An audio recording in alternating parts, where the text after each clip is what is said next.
Upcoming ಮುಖ್ಯಮಂತ್ರಿ ಆದ್ರೂ ಆಶ್ಚರ್ಯ ಇಲ್ಲ. ಸತೀಶ್ ಜಾರಕಿಹೊಳಿ ಅವರ ನಿವಾಸಕ್ಕೆ ಪ್ರೀತಿಯ ಸ್ವಾಗತ. ಅಕ್ಕಪಕ್ಕ ಗ್ರೀನರಿ ಇದೆ, ಹಚ್ಚ ಹಸಿರ ವಾತಾವರಣ.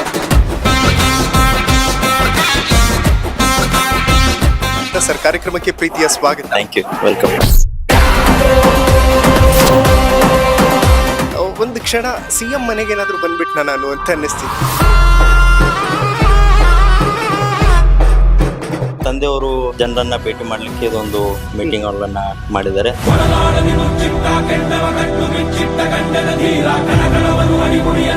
ಒಂದೇ ಮನೆಯಲ್ಲಿ ಮೂರು ಜನ ರಾಜಕೀಯಕ್ಕೆ ಬರುವಂತದ್ದು ಇದೆಯಲ್ಲ, ಅದು ಎಲ್ರಿಗೂ ಕೂಡ ಆ ಅದೃಷ್ಟ ಸಿಗಲ್ಲ. ರಾಜ್ಯದ ಜಿಲ್ಲೆ ಮಟ್ಟದಲ್ಲಿ ಅಷ್ಟೆಲ್ಲ ರಾಜ್ಯ ಮಟ್ಟದಲ್ಲಿ ಒಂದು ಹೆಸರನ್ನ ಮಾಡಿದ್ದಾರೆ.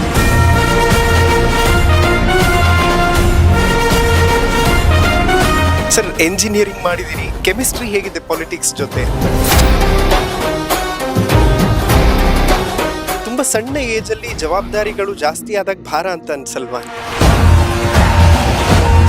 ಸರ್, ಒಬ್ಬ ಯೂತ್ ತಾನು ರಾಜಕೀಯಕ್ಕೆ ಬರಬೇಕು ಅಂತ ಕನಸನ್ನ ಇಟ್ಕೊಂಡಾಗ ಅವನಲ್ಲಿ ಇರ್ಬೇಕಂತ ಬೇಸಿಕ್ ಪಾಯಿಂಟ್ಸ್ ಏನು? ತಮಗೆ ಯಾವುದು ಸ್ಫೂರ್ತಿ ಆಯ್ತು ಈ ರಾಜಕೀಯ ರಂಗವನ್ನ ಪ್ರವೇಶ ಮಾಡೋದಕ್ಕೆ? ತಂದೆ ಸತೀಶ್ ಜಾರಕಿಹೊಳಿ ಅವರೇ ಇನ್ಸ್ಪಿರೇಷನ್ ಅಂತ ನಾನು ಹೇಳ್ಬೋದು.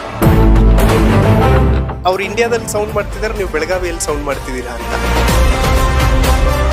ಇನ್ಫ್ಯಾಕ್ಟ್ ಜನ ಯಾರು ಕೂಡ ಹೆಸರು ತಗೊಂಡು ಕೂಡ ಹೇಳಲ್ಲ, ಸಾವುಕಾರ ಮನೆ ಏನ್ರಿ ಅಂತಾರೆ. ಆಸ್ತಿ ಸಂಪತ್ತು ಜಾಸ್ತಿ ಇದೆ ಅಂತ ಸಾವುಕಾರ ಅಂತ ಕರೋದಿಲ್ಲ, ಜನರನ್ನ ಸೇವೆ ಮಾಡಿದ್ದಾರೆ ಅವರು. ತಮಗೇನಿದೆ ಪಾಲಿಟಿಕ್ಸ್ ಬಗ್ಗೆ ವಿಷನ್ ಏನಿದೆ ಇನ್ ಫ್ಯೂಚರ್?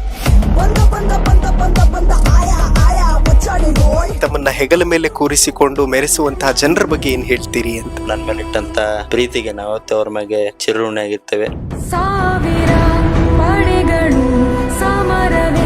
ಹುಕ್ಕೇರಿ ಕ್ಷೇತ್ರ ಏನಾದ್ರು ಕಂಟೆಸ್ಟ್ ಮಾಡ್ತೀರಾ?